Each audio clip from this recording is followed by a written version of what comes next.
एक महत्त्वाची बातमी संभाजीनगरमध्ये अतुल सावे यांचं जोरदार स्वागत करण्यात आलेलं आहे। तर मंत्री झाल्यानंतर ते पहिल्यांदाच आपल्या शहरात आल्यामुळे त्यांचं हे जंगी स्वागत केलं जात आहे। मंत्री अतुल सावे आणि त्यांचे कार्यकर्ते या ठिकाणी मोठ्या संख्येत उपस्थित आहेत। तर मंत्रीपदी निवड झाल्यानंतर त्यांचा सत्कार सुद्धा करण्यात आलेला आहे।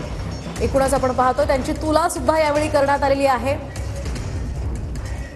कार्यकर्त्यांकडून अतुल सावे यांचा हा भला मोठा हार घालून सत्कार करण्यात आला।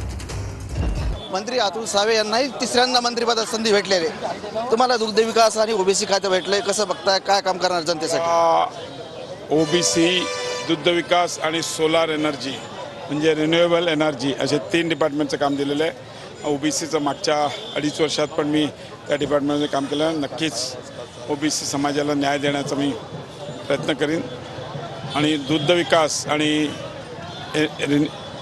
रिन्युएबल एनर्जी म्हणजे सोलार याच्यामध्ये पण चांगलं काम करून येणाऱ्या काळामध्ये महाराष्ट्रातल्या प्रत्येक घरावर सोलार असेल, या माध्यमातून एनर्जीचा विजेचं बिल झिरो करायचा आम्ही प्रयत्न करू। नक्कीच तुम्हाला चांगले काम करणारे मंत्री म्हणून संधी भेटली आहे, परंतु संभाजीनगरचा पालकमंत्री कोण असावा अशी एक चर्चा आहे। संजय शिरसाट म्हणलेत की पालकमंत्री मीच असणार आहे।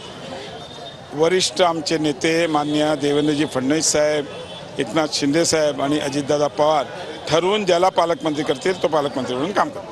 कॅमेरामन हर्षल निकमसह संजय श्रोदय, TV9 मराठी, छत्रपती संभाजीनगर।